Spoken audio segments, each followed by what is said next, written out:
¿Qué pasa cuando la agresión se encuentra con la disciplina?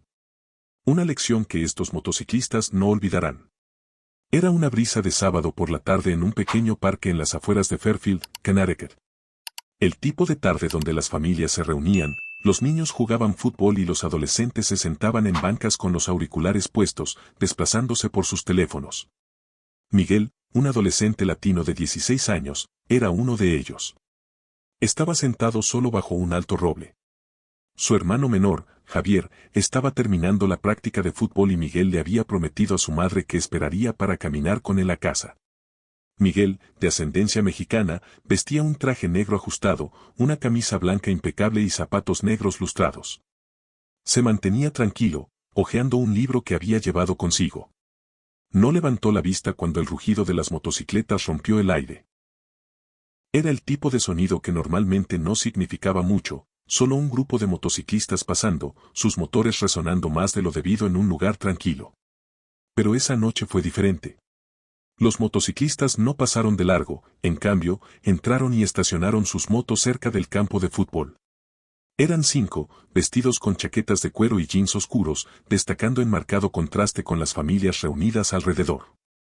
No estaban riendo ni charlando entre ellos, estaban escaneando el parque, y sus ojos se fijaron en Miguel como si fuera un objetivo.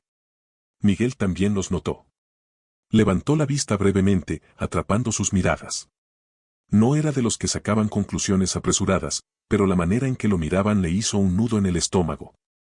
Volvió a su libro, obligándose a mantener la calma. Pero la calma no dura mucho cuando sabes que te observan. Los motociclistas no se quedaron junto a sus motos. Uno de ellos, un hombre corpulento con la cabeza rapada, empujó a su amigo y comenzó a caminar hacia Miguel. Y ahí fue cuando las cosas empezaron a cambiar. Miguel sintió los pasos pesados del hombre antes de verlo claramente. Levantó la vista y se encontró al corpulento motociclista flanqueado por otros 2, sus expresiones indescifrables pero con intención. El grupo avanzaba con propósito, sus botas de cuero crujiendo sobre la grava del camino mientras acortaban la distancia.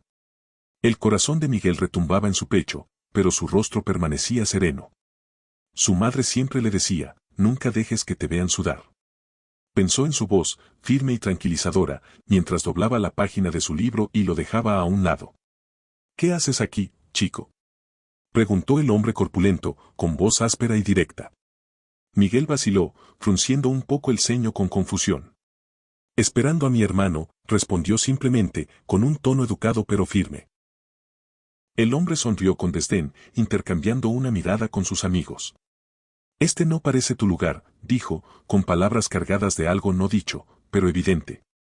La mandíbula de Miguel se tensó, aunque se obligó a permanecer sereno. Es un parque público, contestó, sosteniendo la mirada del hombre. La sonrisa del motociclista se desvaneció. Muy listo, dijo, acercándose más. Los otros 2 se despegaron un poco, formando un semicírculo alrededor de Miguel. Los padres y niños seguían esparcidos por el parque, pero nadie parecía notar la tensión que crecía bajo el roble. Miguel escaneó el área brevemente, esperando que alguien mirara hacia él, pero los motociclistas habían elegido bien su momento, casi toda la atención estaba en el campo de fútbol, donde el partido de Javier estaba terminando. La mente de Miguel trabajaba rápido. No estaba asustado, no todavía, pero la situación estaba girando, y él lo sentía. Años de entrenamiento en karate le habían enseñado a observar, anticipar y reaccionar. Pero también sabía que la disciplina implicaba que pelear nunca era la primera opción, sino la última. Mira, dijo Miguel, manteniendo su tono medido. No quiero problemas, solo estoy aquí por mi hermano. Pero el hombre corpulento no retrocedió. En lugar de eso, se inclinó un poco, su rostro demasiado cerca para su comodidad. ¿Problemas? ¿Quién habló de problemas?, preguntó, con voz baja y burlona. Miguel podía sentir el peso de sus miradas, el desafío no dicho en su postura. Sus manos descansaban flojamente sobre sus rodillas, pero estaba listo si llegaba el momento. Y aún así, las siguientes palabras del hombre dejaron claro que no lo dejarían tan fácil. Quizás deberías mostrarnos lo que tienes, se burló el motociclista, mientras sus amigos reían en voz baja detrás de él. Pero Miguel no se movió. No pestañeó. Sus manos permanecieron tranquilas sobre sus rodillas, pero sus ojos se mantuvieron fijos en el hombre frente a él. Años de práctica le habían enseñado a leer a las personas, su postura, sus movimientos, incluso su respiración podían delatar sus intenciones. Y estos hombres no estaban ahí para hablar. El corpulento esperaba que Miguel se quebrara bajo la presión. Se inclinó aún más, su sombra cayendo sobre él. ¿Qué pasa, chico? ¿Tienes miedo? Lo provocó. Miguel exhaló lentamente, sin responder de inmediato. No necesitaba hacerlo. El miedo no era el problema, su problema era el tiempo. ¿Cuánto faltaba para que terminara el partido de Javier? ¿Cuánto hasta que alguien en el parque notara lo que ocurría? Déjenlo en paz, una voz repentina rompió la tensión. Miguel giró la cabeza ligeramente y vio a un niño de no más de 10 años, a unos metros de distancia. Era Javier. Su hermanito había salido del campo, con el sudor aún brillando en su frente por el partido. Javier, quédate atrás. Llamó Miguel, con voz firme. Pero los motociclistas voltearon hacia el niño, sonriendo como depredadores que descubren una presa más fácil. ¿Ese es tu hermano? Preguntó uno, señalando con un dedo enguantado. Quizás deberíamos enseñarles una lección a los dos. El pulso de Miguel se aceleró, pero no por miedo, sino por determinación. Se levantó despacio, con movimientos deliberados, sin quitar los ojos del grupo. Cambió ligeramente su peso, plantando los pies en la postura que había practicado incontables veces en el dojo. No lo toquen, dijo Miguel, con voz calmada pero firme como el acero. El corpulento se rió, sacudiendo la cabeza. Miren a este tipo, se cree muy duro. Los otros se unieron a la risa, que resonó por el parque. Pero Miguel no titubeó. Su expresión no cambió y su postura no se movió. Su silencio los incomodaba más de lo que imaginaban. No vas a hacer nada, dijo uno de los motociclistas, acercándose más. Y fue entonces cuando Miguel finalmente habló, con voz baja y deliberada. No quieres hacer esto. La risa se detuvo. Los motociclistas se miraron entre sí, confundidos por un momento por la confianza en su tono. Pero el momento no duró. El corpulento dio otro paso hacia adelante, levantando una mano para empujar a Miguel. Lo que ocurrió después fue tan rápido, tan inesperado, que ni siquiera los motociclistas estaban preparados. Pero Miguel sí lo estaba. La mano del corpulento se lanzó hacia adelante, intentando empujar el hombro de Miguel. Antes de que pudiera conectar, Miguel se movió con precisión entrenada, su cuerpo como un resorte liberado. El motociclista tropezó un poco, sorprendido. Pero Miguel no se detuvo. En un solo movimiento fluido, dio un paso al frente, golpeando con la palma abierta la muñeca del hombre y torciéndola hacia un lado. El motociclista gruñó de dolor, retirando la mano mientras retrocedía, fulminando a Miguel con furia. ¿Qué? Empezó a decir, pero Miguel lo interrumpió.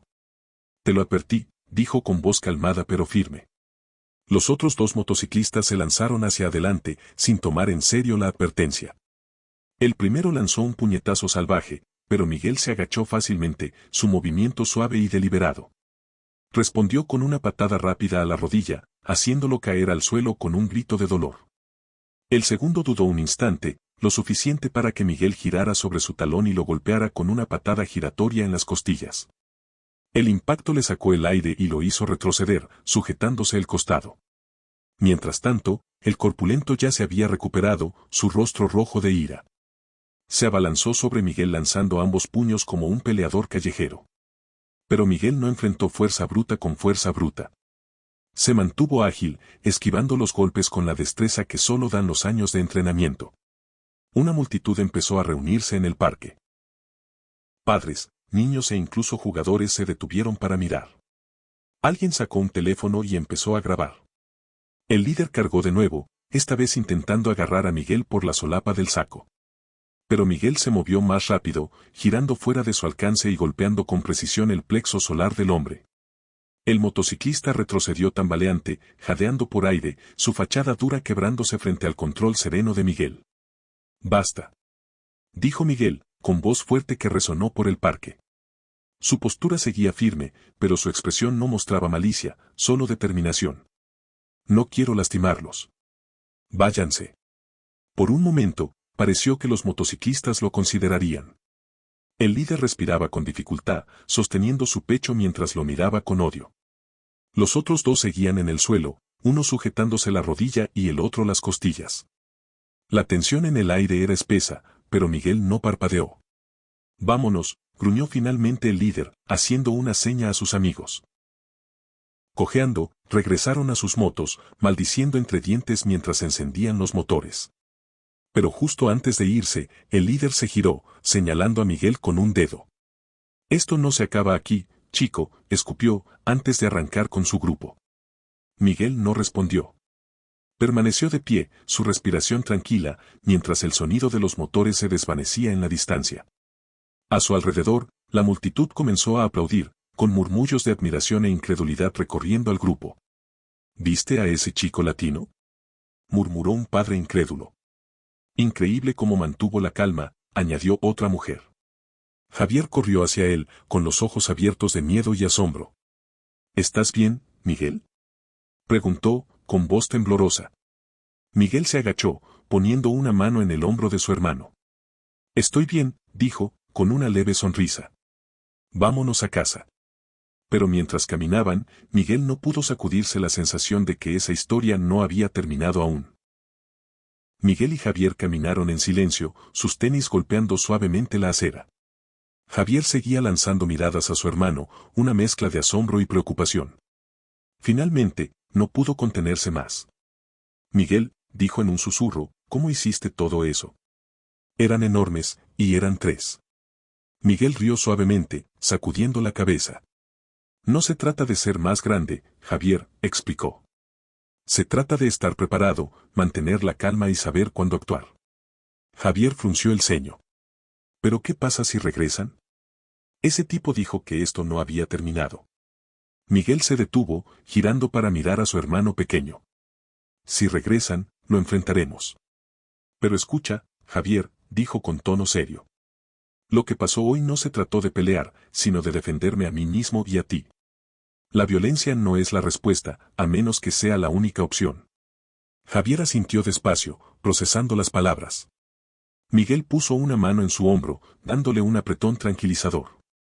«Recuerda. No se trata de demostrar qué tan fuerte eres, sino de saber tu valor y no dejar que nadie te lo quite». Cuando llegaron a casa, su madre los esperaba en el porche, con los brazos cruzados y una mirada de preocupación en el rostro. «Llegan tarde», dijo, con voz cargada de inquietud. Miguel dudó, mirando a Javier, que permaneció callado. «Pasó algo en el parque», admitió Miguel, eligiendo sus palabras con cuidado. No quería preocuparla más de lo necesario, pero también creía en la honestidad. Mientras relataba lo ocurrido, la expresión de su madre cambió del miedo al orgullo. Lo escuchó con atención, los labios apretados, pero los ojos brillando con emoción. «Miguel», dijo cuando terminó, «estoy orgullosa de ti por proteger a tu hermano y a ti mismo. Pero prométeme algo, no vuelvas a arriesgarte así a menos que no haya otra opción». «Lo prometo», respondió Miguel. Y lo decía en serio. Esa noche, mientras estaba en la cama, repasó los hechos en su mente. Pensó en la agresión de los motociclistas, en la reacción de la multitud y en las palabras del líder: «Esto no se acaba aquí, chico». Pero Miguel no tenía miedo. Había aprendido hacía mucho que el miedo solo tenía poder si uno se lo permitía. En cambio, sentía una calma llena de propósito. El mundo no siempre era justo, pero momentos como ese demostraban que el coraje y la disciplina podían marcar la diferencia. Y en lo profundo, sabía que esa experiencia no era solo una prueba de sus habilidades. Era un recordatorio de que enfrentarse a lo incorrecto, por más desafiante que fuera, siempre valía la pena. La historia de Miguel, un joven latino, es un poderoso ejemplo de resiliencia, preparación y saber cuándo tomar una postura. Su confianza serena frente a la adversidad nos enseña que la verdadera fuerza no está en el tamaño ni en la intimidación, sino en conocer tu valor y actuar con integridad. Si esta historia te conmovió, tómate un momento para reflexionar sobre cómo puedes defenderte a ti mismo o a otros en situaciones difíciles. Y recuerda, el coraje no se trata de no tener miedo, sino de hacer lo correcto incluso cuando el miedo está presente. No olvides darle me gusta a este video, compartirlo con alguien que necesite recordar su fuerza interior y suscribirte a nuestro canal para más historias inspiradoras como esta. Porque a veces, las voces más silenciosas tienen el mayor impacto.